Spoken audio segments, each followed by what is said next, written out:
ये क्वेश्चन बहुत तकलीफ दे रहा है, इसकी वजह से बार बार नेटवर्क खराब हो रहा है। चलिए नेक्स्ट क्वेश्चन पर आगे बढ़ते हैं। नेक्स्ट क्वेश्चन बोलिए। हाँ नेक्स्ट क्वेश्चन बनाइए।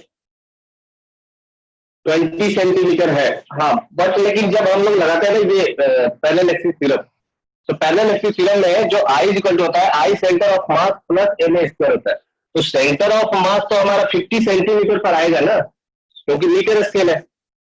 तो सेंटर ऑफ मास से ये डिस्टेंस कितना हो जाएगा, that will be the equal to the 30 centimetre. Okay okay next one, question number 42। Doubt है किसी को? Question number 42। No Shubhangi, great. Next question बोलिए, डाउट बोलिए। 42, 43, 44, 45, जल्दी जल्दी। Shubhangi 43। A circular disc is to be made by using iron and aluminium so that it acquires maximum moment of inertia about its geometrical axis. It is possible with iron and aluminium layers in alternate order. Iron at interior and aluminium surrounding it. Aluminium at interior and iron surrounding it. Either A और C. अच्छा, basically इसको compare किया गया आपको density के साथ। अगर iron है और एल्यूमिनियम है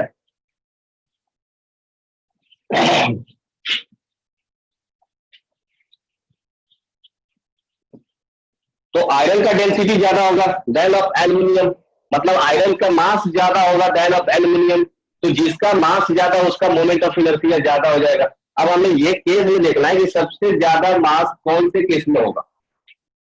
तो सबसे पहला है iron and aluminium layers are alternate in order. हाँ शुभांगी, तो फिर नहीं आया। Aluminium at interior and iron surrounding it, iron at interior and aluminium surrounding it. तो इस हिसाब से तो सी आना चाहिए, क्या दिक्कत है? B, aluminium at interior and iron surrounding it.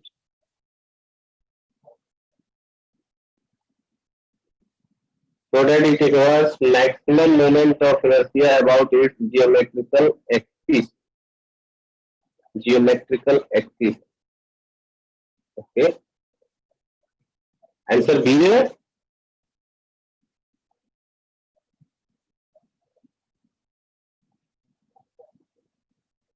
Surprising.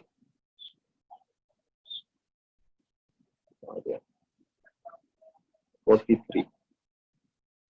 Let's check करते हैं। मान लीजिए ये आपका डिस्क हो गया,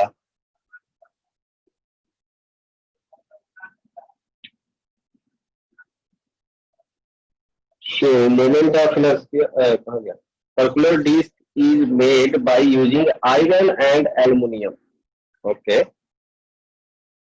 iron and aluminium, so that it acquires maximum moment of inertia about its geometrical axis.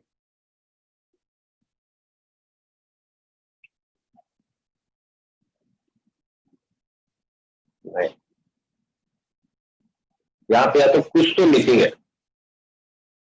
अगर यहाँ पर 4 इक्वल मास ले लेता तो शायद हो सकता था D option. Why? Because I is equal to हो जाता है M into R square, correct? So I depends upon m, that is I is directly proportional to m, but I is directly proportional to r square. R square. तो अगर दोनों का mass same है ना, equal मास लेना है, that means कि aluminium को अगर हम लोग इंटीरियर में लेंगे तो हमारा रेडियस ज्यादा बड़ा आ जाएगा।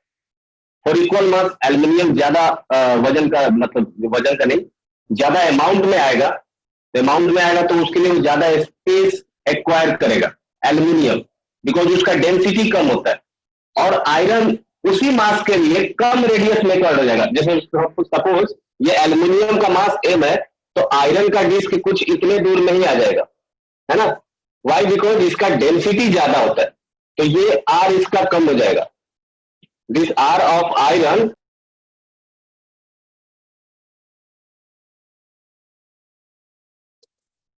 आयरन का जो रेडियस है वो एल्युमिनियम रेडियस से कम हो जाएगा फॉर इक्वल मास। लेकिन in this condition I will check it out and will confirm, ठीक है। क्योंकि यहाँ पर कुछ तो मिसिंग है, इसमें यार तो मास देना चाहिए था इसमें फॉर इक्वल मास, तभी जाकर के ऑप्शन बी होता है। अदरवाइज हम लोग नॉर्मली क्या करेंगे, इसके मास को इंक्रीज कर देंगे by filling with iron at interior and aluminium in the surrounding. Okay, next 44, 45,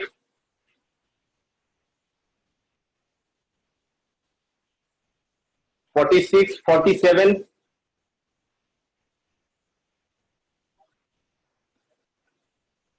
Shivangi 50. Okay. In a rectangular ABCD, BC is equal to the moment of inertia along which axis will be minimum. So हमें दिया गया ये rectangular box, है ना। तो ये हो गया, मान लीजिए ये साइड हो जाएगा, लेट से दिस इज एल, तो ये हो जाएगा 2L। तो हमसे पूछा गया है कि मोमेंट ऑफ इनर्शिया कौन से एक्सिस के अबाउट सबसे, moment of inertia along which axis will be minimum. तो मिनिमम कौन से एक्सिस के अबाउट में होगा। मान लीजिए ये एक्सिस ए है और ये एक्सिस बी है ना। तो ये हो गया एक्सिस 1 और ये हो गया एक्सिस 2।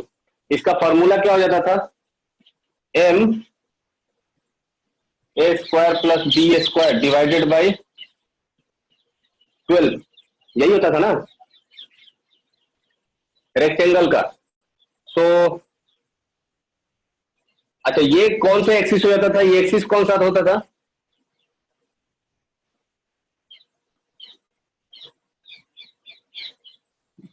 एक काम करते हैं, इसका एक छोटा सा डेरिवेशन देखते हैं तो आपको पता चल जाएगा। परपेंडिकुलर टू दिस प्लेन, ये प्लेन के परपेंडिकुलर होता है ना।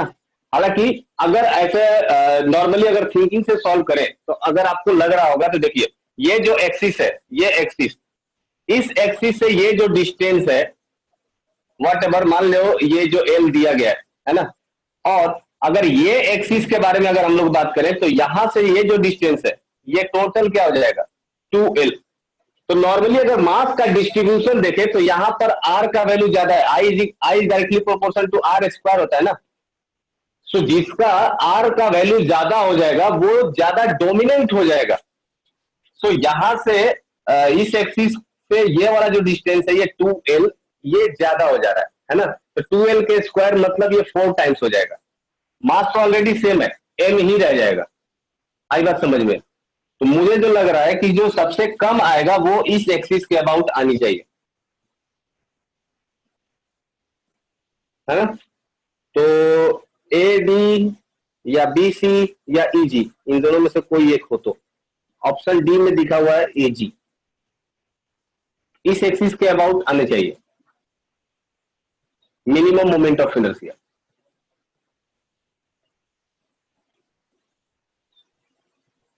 बी डी, अच्छा ये भी है ऑप्शन में क्या, बी डी भी है। ओके, फिर तो इसका पूरा प्रूफ ही देखना पड़ेगा आपको, फिर पूरा प्रूफ ही देखना पड़ेगा। तो चलिए इसी बहाने हम लोग प्रूफ भी कर लेंगे रेक्टेंगल का।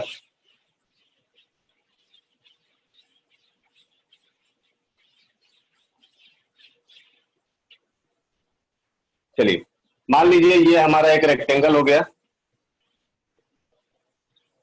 वैसे मैं एक क्वेश्चन आज क्लास में कराने ही वाला था। ये हो गया लेंथ L, नहीं इसको मान लेते हैं B और इसको मान लेते हैं A। सो इस एक्सिस के अबाउट अगर हम लोग मोमेंट ऑफ इनर्शिया निकालेंगे, ये एक्सिस के अबाउट, हम लोग क्या एज्यूम कर लेते हैं, मान लीजिए eight the distance of X एक स्ट्रीप है ऐसा, छोटा सा थिकनेस का एक एलिमेंट ले लेंगे जो हो जाएगा डीएक्स, है ना। अगर इस पूरे शीट का मास है एम, पूरे शीट का मास है एम, तो सिग्मा इज इक्वल टू यहां से कितना हो जाएगा, M divided by A into B, that is the mass divided by area of this plate A B. Okay, so ये डीएक्स एलिमेंट का, इस एलिमेंट का जो मास होगा वो हो जाएगा कितना, डीएम के बराबर। सो डीएम इज इक्वल टू हम लोग लिख सकते हैं सिग्मा इंटू डी ए। तो D A is equal to कितना हो जाएगा, that will be the dx into A के बराबर।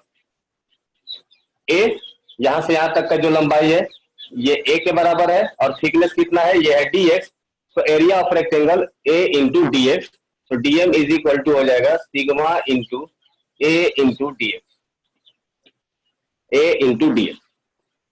Okay okay, now what will be the moment of inertia of this dm mass about this axis A B. तो I A B is equal to हो जाएगा dm into x square. तो dm is equal to put कर देंगे sigma A D X into x square. Okay, correct. चलिए, तो sigma का value अगर हम लोग यहां पर पुट कर देंगे तो कितना हो जाएगा, M by A B, M by A B into A X square into D X, into D X. तो ए से ए कैंसिल आउट हो जाएगा, और यहां से आ जाएगा हमें कितना हो गया, M by B, M by B X square into D X. ये ठीक है, ए से ए कैंसिल आउट हो गया, M by B X square into D X हो गया। अब हम लोग इसको इंटीग्रेट कर देते हैं। एक्स का वैल्यू जो लिमिट है वो कहां से कहां तक होगा, that will be from the 0 to B. तो लिमिट लगा देंगे 0 टू बी। ओके, तो एम बाई बी कॉन्स्टेंट है, और एक्स स्क्वायर का इंटीग्रेशन हो जाएगा एक्स क्यूब बाई 3। तो यहां से हमारे पास जो आएगा वैल्यू वो आ जाएगा I is equal to M by B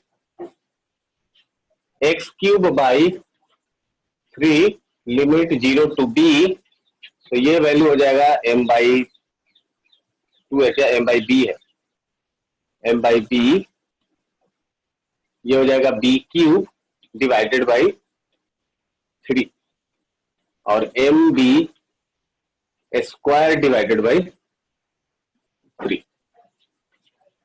है ना, M B square divided by 3। अब देखो ये ध्यान से देखिए, तो ये तो वही वाला हो गया जैसे एक रॉड का होता था एम एल स्क्वायर बाई 3। तो यहां पर भी क्या हो गया, एम बी स्क्वायर बाई 3। अगर करस्पॉन्डिंग हम लोग इस एक्सिस के अबाउट निकालें, इस एक्सिस के अबाउट निकालें, तो यहां से क्या हो जाता था, एम ए स्क्वायर बाई 3 हो जाता इस एक्सिस के अबाउट, है ना। तो मान लीजिए इसका नाम हम रख देते हैं ओ ओ डैश। तो सिमिलरली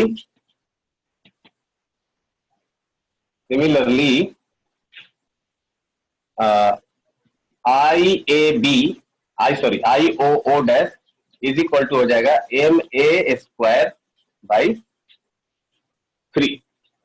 ये ठीक है, ये समझ में आया ना, जिस तरह से ये लिया तो वैसे ही यहां से गया होता eight the distance of x, और फिर एक छोटा सा एलिमेंट कंसीडर कर लेता कुछ इस तरह से, ऐसा है ना। फिर इसका मास निकालते, वापस से इंटीग्रेट करते, अल्टीमेटली जो हमारा अब लिमिट लगता वो कहां लगता, 0 से लेकर के ए तक आता। तो यहां पर क्या हो जाता था, एम बाई ए, और यहां पर आ जाता है ए क्यूब बाई 3। तो डेरिवेशन सेम होगा, आंसर आपका लास्ट में यही आएगा, M A square by 3। Clear है, किसी को डाउट यहां तक है जी? हाँ बोलो साक्षी, कहां पे, कौन सा स्टेप? हाँ हाँ अभी क्लियर है, ठीक है। चलिए, तो दो तो हमें समझ में आ गया, तो इसको मैं डिलीट करता हूं। पहला चीज समझ में आ गया कि वन ऑफ द साइड इसका हो जाएगा M A square, if this is our rectangle. So ये एक साइड था एल और ये था 2L, और इसमें जो नेमिंग दिया गया है ये हो गया A B C D, A B C और D, E F G H. So this is E, this is F, this is G and this one is H. So पहला हो गया I of BC, BC कौन है? BC, I of BC। ये कितना हो जाएगा?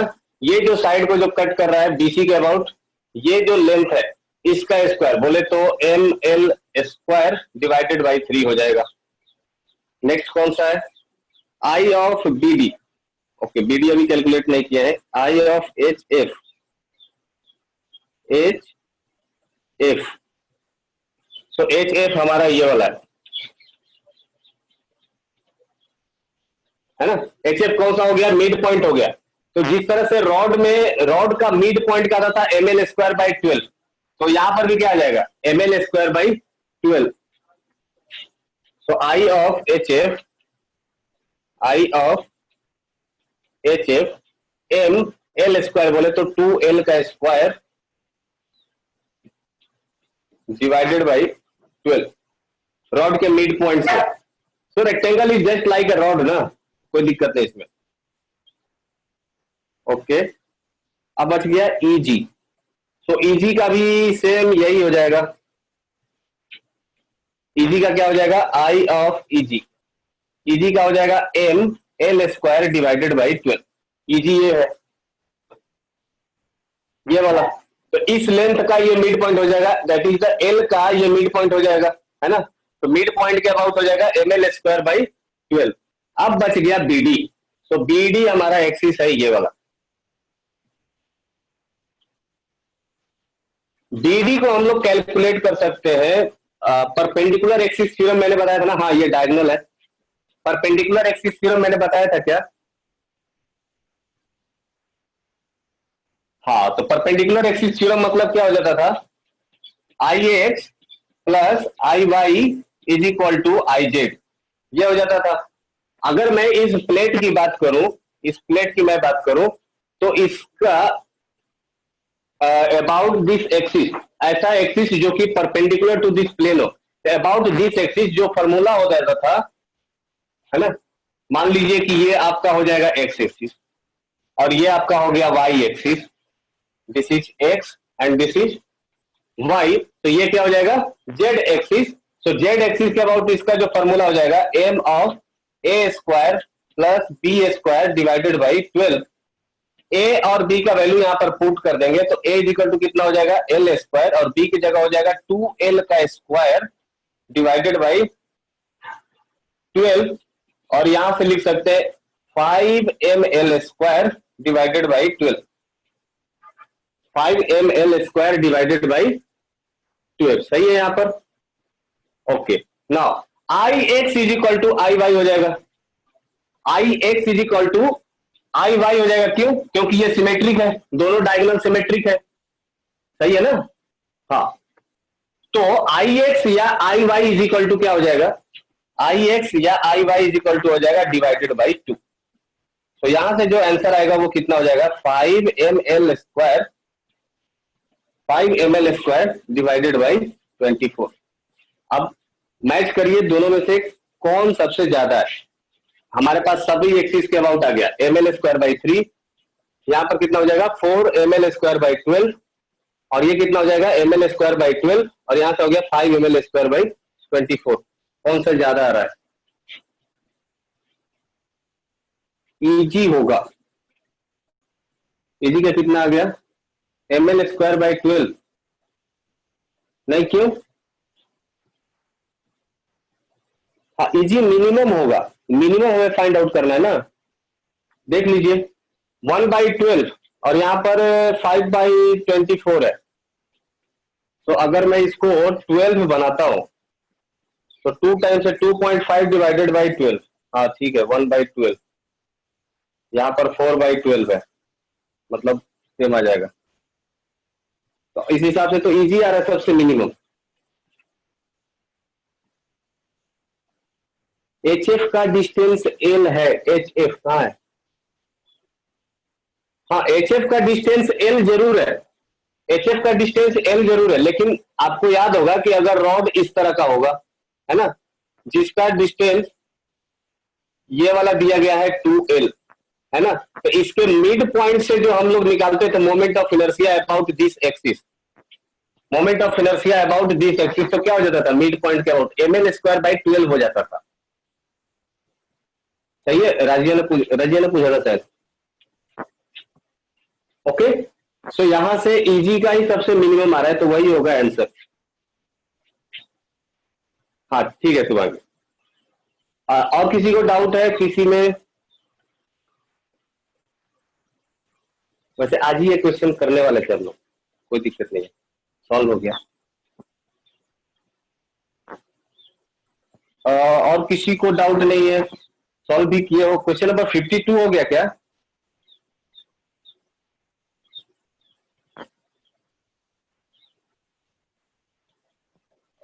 लास्ट क्वेश्चन बोले तो कौन सा? 3 आइडेंटिकल 3 रॉड्स,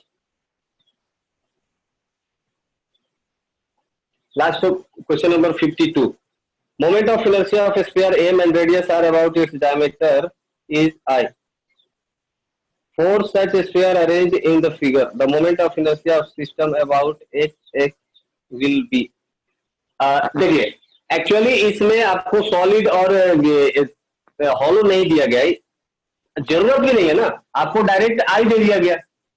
अब आई कुछ भी हो सकता है, that will be the 2/3 mr² और 2/5 mr², क्या फर्क पड़ता है? हमें तो निकालना है इन द टर्म्स ऑफ आई, ठीक है ना। तो आई के टर्म में तो हम लोग कैलकुलेट कर सकते हैं, आई के टर्म में कैसे कैलकुलेट करेंगे?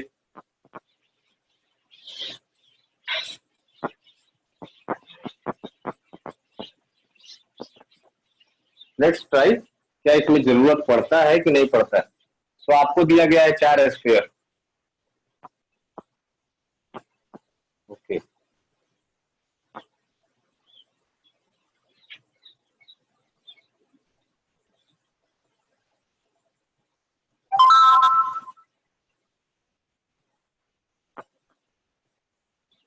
ये है 4 स्फीयर। तो सबका रेडियस मास एम दिया हुआ है, रेडियस आर दिया गया है, and its diameter, moment of inertia of A sphere mr² about its diameter is I. तो इसके डायमीटर के अलोंग इसका जो मोमेंट ऑफ इनर्शिया हो गया वो तो हो गया आई, इसका भी हो गया I. So total moment of inertia हो जाएगा कितना? मान लीजिए ये 1 है, ये 2 है, ये 3 है और ये 4 है। तो आई टोटल इजिकल टू हो जाएगा I1 plus I2 plus I3 plus I4, है ना। तो I1 और I4 ये दोनों के डायमीटर के अबाउट ही दिया गया है मोमेंट ऑफ इनर्शिया कैलकुलेट करने के लिए, तो इसका भी हो जाएगा I और I4 का भी हो जाएगा I, बच जाएगा I2 प्लस I3। तो यहां से तो हो गया 2I plus I2 plus I3। अब देखिए, अगर ये डायमीटर कुछ इस तरह से होता तो I अबाउट 2 क्या हो जाता? I प्लस, नहीं प्लस का आएगा, अगर ये ऐसा होता डायमीटर तो मोमेंट ऑफ इनर्शिया ऑफ 2 भी कितना हो जाता? आई हो जाता। Similarly for figure number 3 moment of inertia इसके लिए भी क्या होता? आई हो जाता। लेकिन अभी ये जो एक्सिस है इसके वन ऑफ द टेंजेंट से पास हो रहा है, दैट मीन्स कि ये वाला डिस्टेंस आपको इसमें ऐड करना पड़ेगा। तो ये डिस्टेंस कितने के बराबर है? आई है, सॉरी आर के बराबर है। तो ये कितना हो गया? 2I plus I2 is equal to कितना हो जाएगा? I plus mr², I plus mr², और I3 का भी सेम हो जाएगा I प्लस mr²। तो सबसे पहले यहां से तो हमारे पास आ गया 4I प्लस 2mr²। अब ऑप्शन चेक कर लीजिए, ओ माय गुडनेस, ये दिया है 3i, 5i, 7i, 9i। मुश्किल है। ये तो 4i तो आ गया, इतना तो समझ में आ गया कि 3i तो नहीं होगा। अब बच गया 5, 7 और 9। Moment of inertia of A sphere of mass m and radius r। Okay.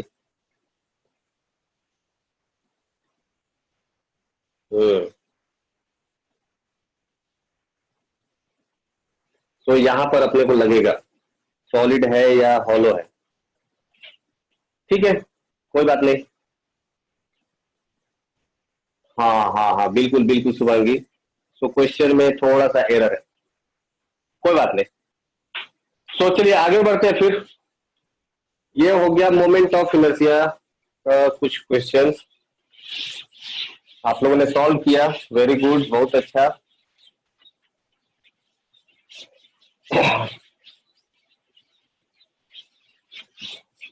चलिए, सो अभी तक हम लोगों ने जितना भी पढ़ा था, इसमें हम लोगों ने पढ़ा है क्या कि मास वाज यूनिफॉर्मली डिस्ट्रीब्यूटेड, है ना। क्या होगा अगर मास यूनिफॉर्मली डिस्ट्रीब्यूटेड ना हो तब? आवाज क्लियर है, वॉइस क्लियर है सबको? हाँ, बाकी लोग ओके, चलिए ठीक है। सो अभी तक हम लोगों ने जो भी मोमेंट ऑफ इनर्शिया कैलकुलेट किया वो कैसा किया था?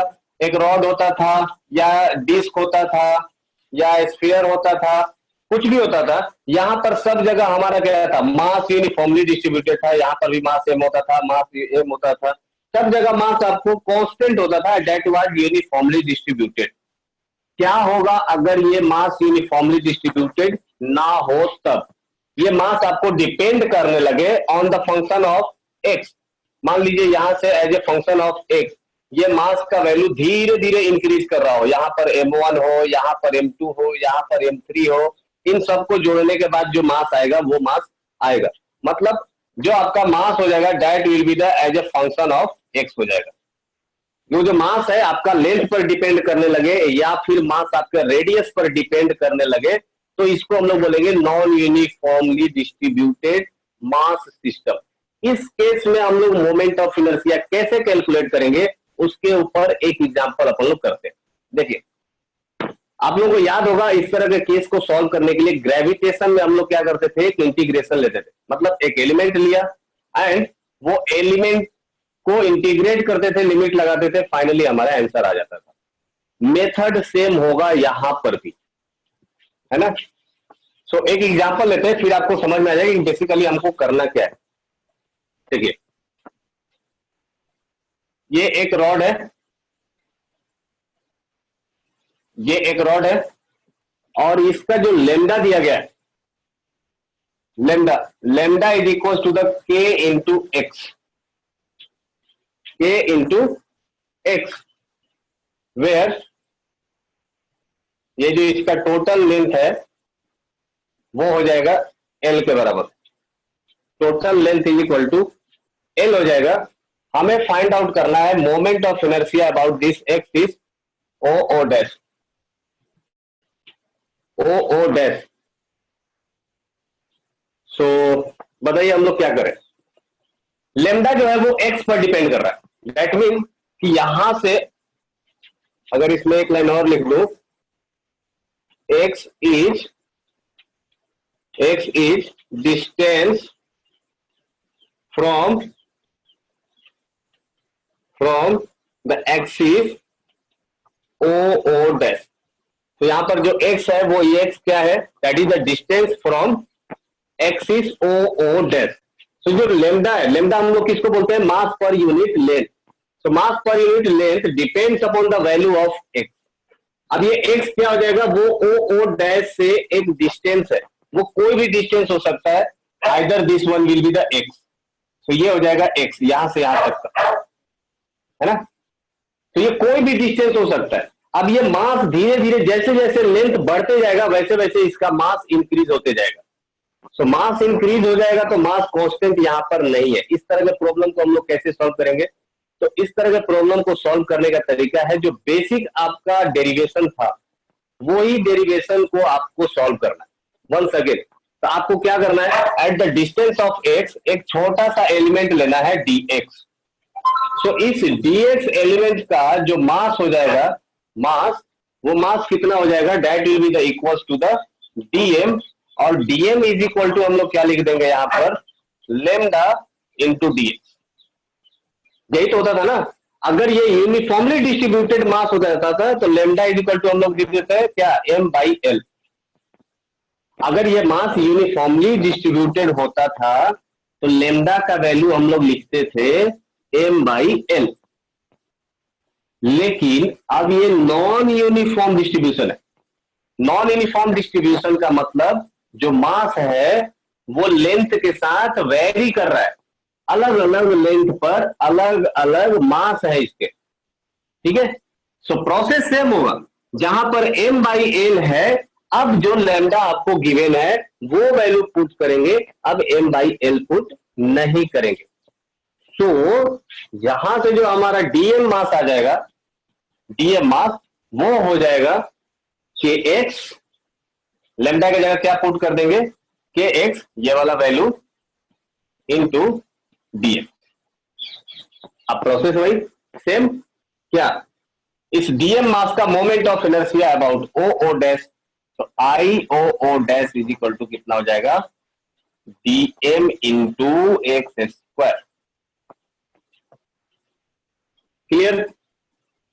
सो dm की जगह जो वैल्यू होगा वो ये वाला पुट कर देंगे, कितना, kx into dx into x square, integrate कर देंगे और लिमिट लगा देंगे कहां से कहां तक, 0 टू l तक। तो अगर इसको इंटीग्रेट करेंगे तो हमारे पास जो वैल्यू आ जाएगा वो हो जाएगा integration of 0 to l kx³ into dx। तो इसको सॉल्व करने के बाद I is equal to K term बाहर आ जाएगा और इंटीग्रेशन हो जाएगा x³ का x4 divided by 4, limit 0 to l, so it will become kl raised to power 4 divided by 4. This will be the I. kl raised to power 4 divided by 4. ठीक है। तो अगर आपका वैल्यू जो लेमडा है, मास पर unit length, वो non uniformly distributed है, that means it depends upon some value, then हम लोग एक लिमिट कंसीडर करेंगे और फिर उसको सॉल्व कर लेंगे, जो हमारा पहले का मेथड था वही वाला। इसमें किसी को डाउट है इस तरह के मेथड में?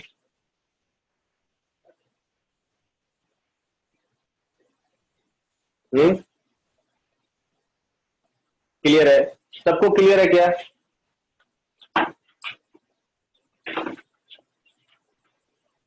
तो एक क्वेश्चन करें टफ वाला।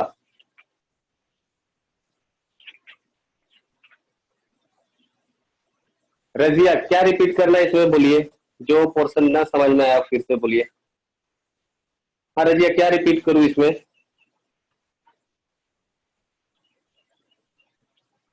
कौन सा पोर्शन नहीं समझ में आया, या पूरा रिपीट करना है?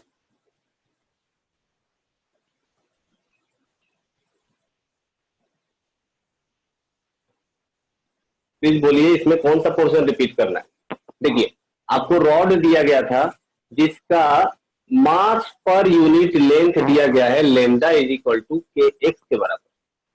तो यहां पर lambda is equal to K X का मतलब क्या हो गया कि that mass distribution is non uniform.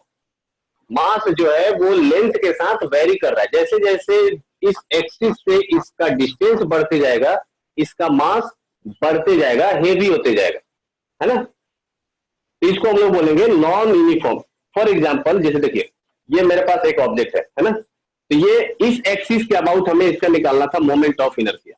तो मोमेंट ऑफ इनर्शिया अगर निकालना होगा इस एक्सिस के अबाउट, तो देखिए यहां से यहां तक का मास कुछ और होगा, यहां से यहां तक का मास कुछ और होगा, यहां से यहां तक का मास कुछ और होगा। दैट मीन्स इस एक्सिस के अबाउट ये जो ऑब्जेक्ट है इसका मोमेंट ऑफ इनर्शिया सॉरी, इस एक्सिस के अबाउट जो इसका मास है वो यूनिफॉर्म डिस्ट्रीब्यूशन नहीं है, मतलब ये जो मास है वो लेंथ पर डिपेंड कर रहा है। अब आपको क्वेश्चन में इक्वेशन दिया गया है कि जो मास पर यूनिट लेंथ है दैट इज लेमडा, उसका वैल्यू दे दिया गया है के एक्स, है ना।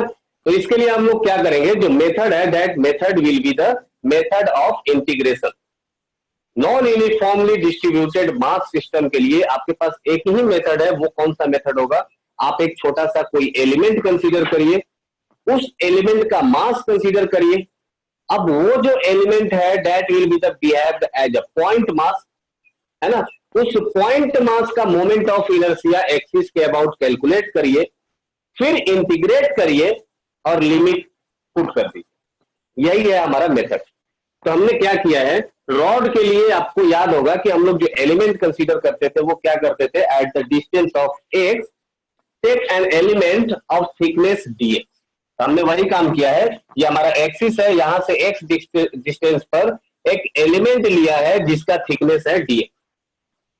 अब इस एलिमेंट का मास जो होगा वो क्या हो जाएगा, dm मास। dm मतलब very small mass, smallest mass unit. So smallest mass dm is equal to क्या हो जाएगा, that will be the equals to lambda into dx। अब ये लेमडा इंटू dx क्यों किया, बिकॉज लेमडा क्या है, लेमडा क्या है, लेमडा इज मास पर यूनिट लेंथ, पर unit length GTH multiplied by जो dx है, ये भी क्या होगा, dx will be the length of smallest unit. तो ये भी क्या हो गया, ये हो गया लेंथ, है ना। तो लेंथ से लेंथ कैंसिल आउट हो जाएगा, तो हमें क्या बच जाएगा, मास बच जाएगा। सो स्मॉलेस्ट मास जो होगा, या बोल सकते हैं कि इस एलिमेंट का जो मास होगा वो क्या हो जाएगा, लेमडा इंटू dx के बराबर। From the question lambda is equal to कितना है, के एक्स के बराबर। तो लेमडा की जगह हमने वैल्यू पुट कर दिया के एक्स, और यहां से डीएम मास आ गया के एक्स इंटू डीएक्स।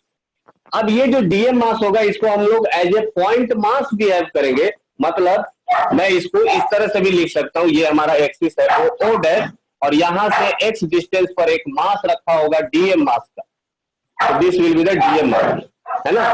तो याद करिए इस तरह के जो पॉइंट मास होता था उसका जो मोमेंट ऑफ इनर्शिया आई का जो फॉर्मूला होता था वो हो जाता था m इंटू आर स्क्वायर के बराबर। तो हमने यहाँ पर सॉल्व करेंगे तो i इक्वल टू क्या लिख देंगे, dm इंटू एक्स स्क्वायर के बराबर।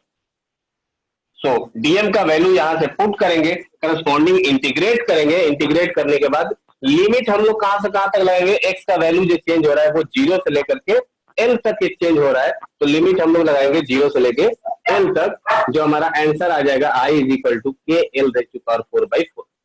क्लियर है रजिया?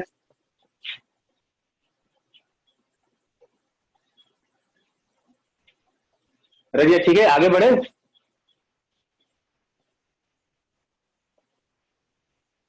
Crystal clear, okay.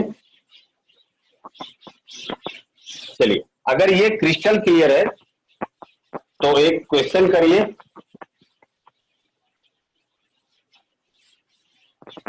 देखिए, एक क्वेश्चन दिया गया है कि a thin rod of length L lying along the x axis with its ends at x is equal to 0 and x is equal to L। मतलब क्या हो गया, एक थिन रॉड है, ये हो गया आपका थिन रॉड, और इसका वन ऑफ द एंड वो लाई कर रहा है x इज इक्वल टू 0 पर, और ये जो एंड है ये लाई कर रहा है x is equal to L पर। तो ये रॉड कैसे रखा गया है, ऑन द x एक्सिस। ये अगर y एक्सिस है और ये है x एक्सिस, ये हो गया आपका x एक्सिस, तो ये जो इसका कोऑर्डिनेट है वो x is equal to L होगा, और वन ऑफ द एंड जो होगा वो x इज इक्वल टू 0 होगा।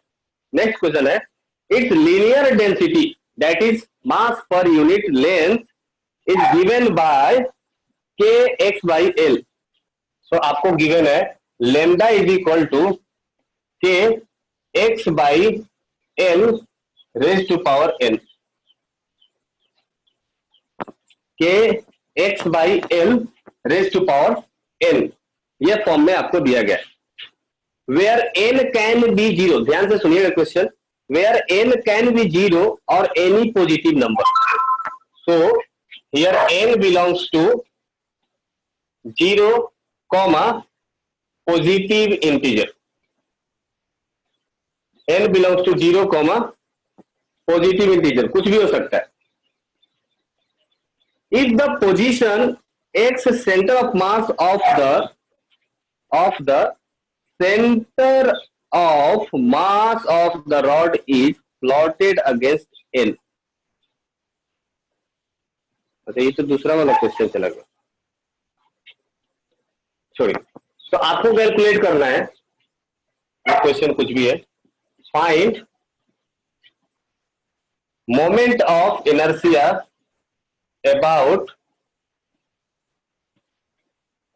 about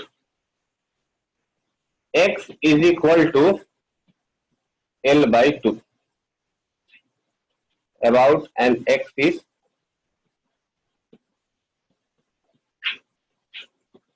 passing through x is equal to L by 2। Question clear है? मैं फिर से रिपीट कर रहा हूं। देखिए, एक थिन रॉड है जो x एक्सिस पर रखा गया है, जिसका वन एंड है at x is equal to 0 और दूसरा एंड है at x is equal to L। इसका मास पर unit length lambda is equal to दिया गया है k x by L raise to power n, where n belongs to 0 comma positive integer। So find moment of inertia about an axis passing through x is equal to L by 2। So obviously जो x is equal to L by 2 axis हो जाएगा वो हो जाएगा ये वाला, है ना। तो इस एक्सिस के अबाउट हमें moment of inertia find out करना है। कर सकते हैं क्या? प्रोसेस वही है, सेम होगा। We have to follow integral method. करिए।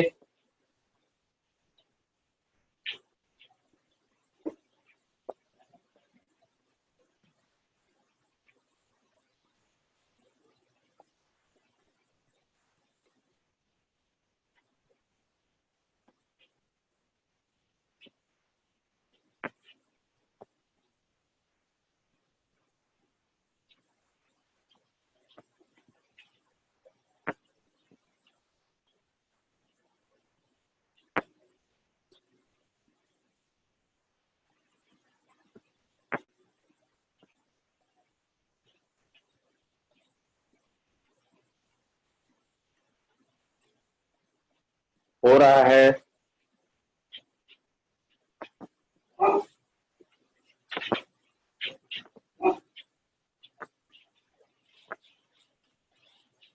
Find moment of inertia about an axis passing through x is equal to L by 2।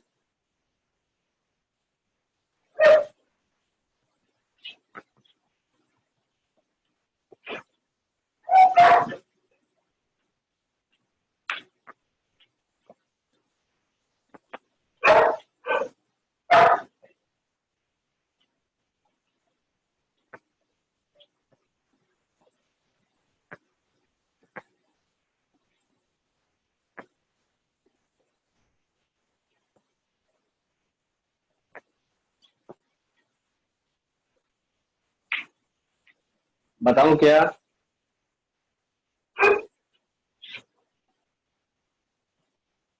लेखिका, दासी, आकांक्षा, रजिया,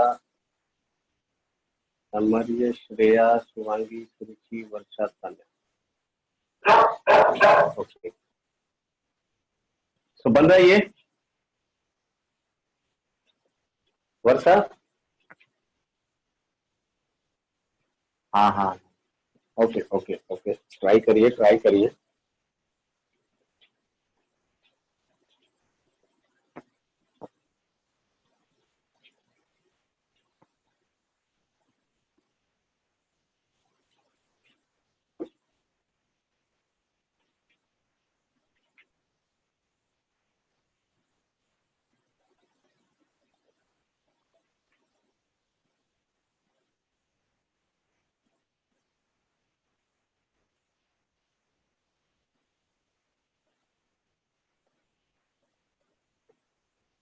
आया क्या कुछ आंसर? कुछ हिंट चाहिए तो बोलिए।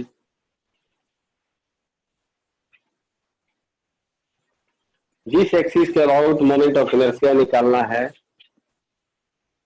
हाँ रजिया, जो लिमिट है दैट विल डिपेंड कि आपने एक्सिस कौन सा चूज किया है। अगर आपने एक्सिस ये वाला चूज किया होगा तो लिमिट आपका हो जाएगा -(L/2) से x=L, है ना। अगर आपने लिमिट ये वाला एक्सिस चूज किया है तो आपका लेंथ कहां से कहां तक वेरी करेगा, -L/2 से +L/2 तक।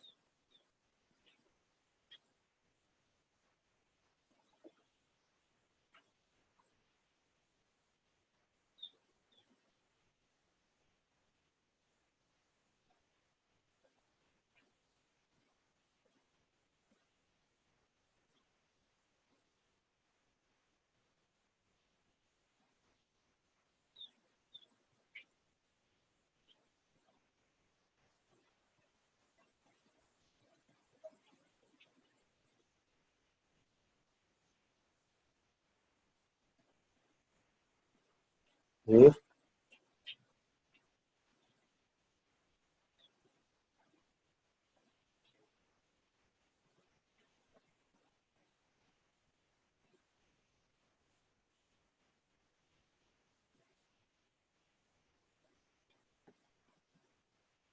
आ गया ये, या बनाओ?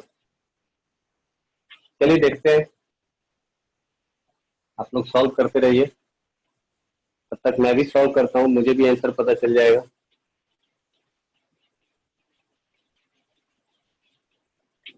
तो आपको दिया गया है λ=k(x/L)n, ये दिया गया है हमें।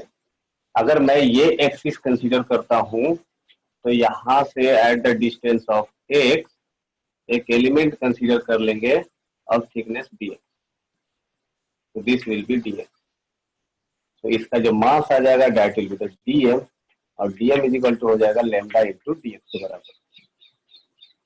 तो dm इज इक्वल टू यहाँ से कैलकुलेट कर लेंगे, लैम्डा की जगह लिख देंगे k(x/L)n इंटू dx। तो मोमेंट ऑफ इनर्शिया हो जाएगा di is equal to dm into x square, so that will be equal to the k(x/L)n into dx। Okay, तो ये वैल्यू आ जाएगा यहाँ से k/L(n) x(n) into dx into x square, तो x(n+2) into dx। Integration कर देंगे, limit लगा देंगे -(L/2) +L/2, ये हो जाएगा di। तो वैल्यू आ जाएगा I is equal to k/L(n) x(n+2), इसका इंटीग्रेशन क्या हो जाएगा, x(n+2+1) n+3 divided by n+3, limit -L/2 +L/2। तो सॉल्व करेंगे, आंसर काफी अटपटा सा आएगा, है ना, जो आप लोग मुझे लिख नहीं सकते हो, बट ऐसा ही कुछ आएगा, है ना। तो जब हम लोग यहाँ पर लिमिट पुट कर देंगे तो ये आ जाएगा I is equal to k/L(n), और ये n+3 को बाहर निकाल लेंगे तो ये हो जाएगा n+3, और लिमिट में जब पुट करेंगे तो ये हो जाएगा L/2 raise to power n+3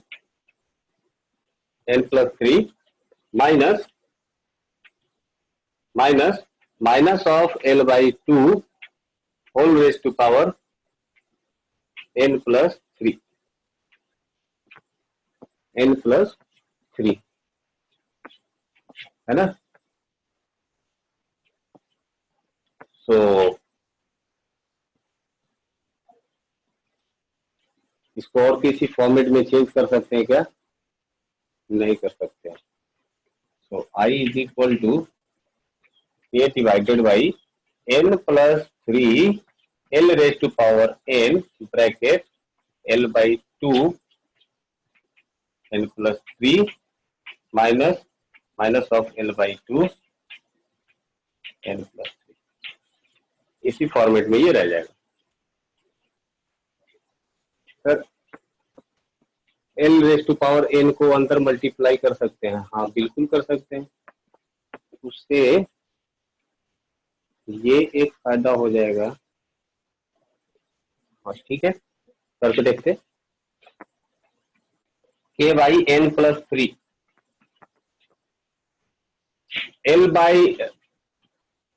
L by 2 के whole raise to power n plus 3 को हम लोग लिख सकते हैं L by 2 raise to power n into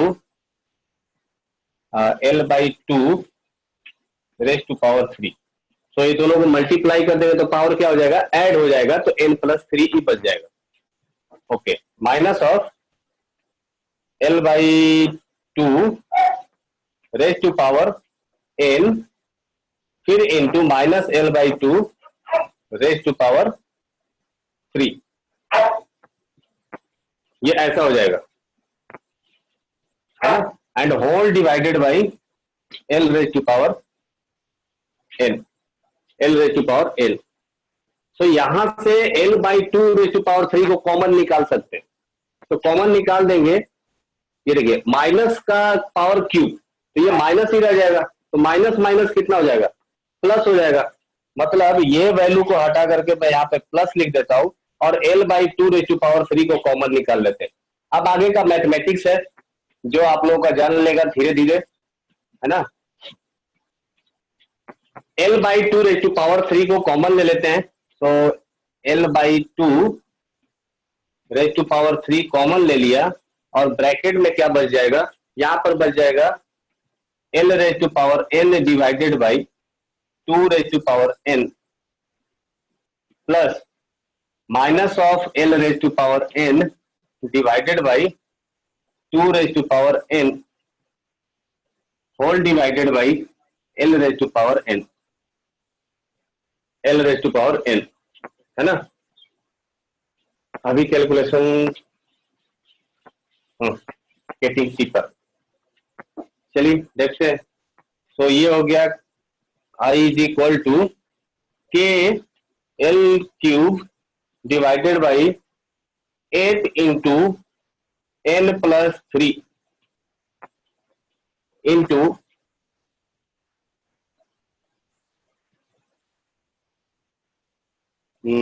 हाँ 1 by 2 raise to power n को कॉमन ले लेते हैं और यहां से बच जाएगा L raise to power n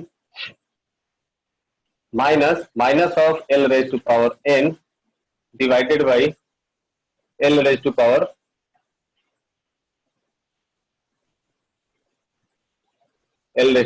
n, ठीक है।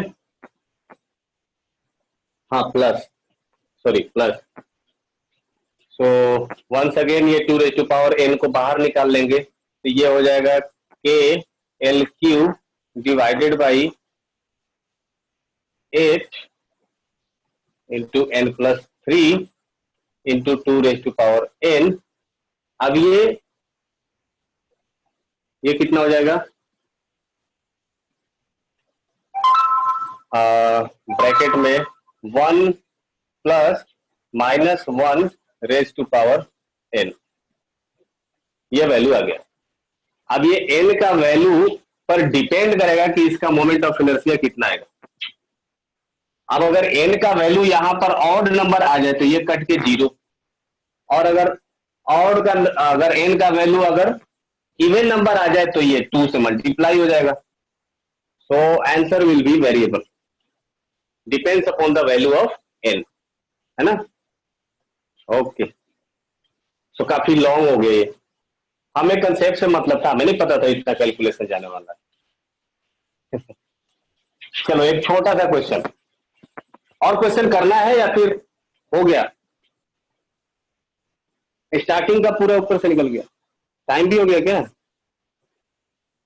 अच्छा हाँ ठीक है, टाइम हो गया तो आप लोग एक क्वेश्चन मुझे ग्रुप में डाल दीजिएगा करके, वो ये है एक डिस्क है और उसके अंदर एक डिस्क है, तो this will be the hollow. ये है रेडियस ए और ये है रेडियस बी, है ना, और ये है आपका solid, this part will be solid. ठीक है, तो ये एक डिस्क है, हमें निकालना है moment of inertia about this axis, है ना। तो ये आपको दिख रहा होगा, ये बी है और ये है ए, और ये जो सिग्मा जो दिया गया है, सिग्मा इज इक्वल टू दिया गया है आपको k into x square, sigma is equal to दिया गया है के एक्स स्क्वायर। तो हमें निकालना है moment of inertia about A, moment of inertia about A B क्या होगा। कोशिश करिए, ट्राई करिए, हिंट मैं दे देता हूं आपको, एलिमेंट लेना है आपको, चूंकि ये डिस्क है तो एलिमेंट आपका रिंग होगा at the distance of r, thickness will be d r, corresponding calculate the mass of d m and moment of inertia of ring जो होता है वो हो जाता है एम आर स्क्वायर। तो वहां से आप लोग डायरेक्ट सॉल्व करिए, इंटीग्रेट करिए, you will get the answer. तो ये सॉल्व करके आप मुझे ग्रुप पर सेंड कर दीजिएगा। स्फीयर नहीं है, स्फीयर नहीं है, डिस्क है, disc. Two concentric disc, two concentric disc कैसे हो जाएगा, सिर्फ डिस्क है ना। तो कौन से, ये सिर्फ डिस्क है और ये वाला जो पार्ट है, ये वाला, ये हॉलो है, मतलब यहाँ पर कोई मास नहीं है ना। तो जो भी मास आपको रखा गया है वो यही प्लेट में, यहां से यहां तक का, ये सब पूरे के पूरे भरे होंगे, ऐसा कुछ मास डिस्ट्रीब्यूटेड। क्वेश्चन क्लियर है सबको, क्वेश्चन समझ में आया ना। हाँ ठीक है, सो आप लोग इसको सॉल्व करके और ग्रुप पर सेंड कर दीजिएगा। ओके, सो ठीक है, नेक्स्ट क्लास में हम लोग टॉर्क एंड लीनियर मोमेंटम ये कैलकुलेट करेंगे, फिर उसके बाद और भी various type of problem. Basically इसमें देखो रोटेशनल में कंसेप्ट बहुत ज्यादा नहीं है, कंसेप्ट लिमिटेड है, फिर हम लोग धीरे धीरे देखेंगे। चलिए बाय बाय।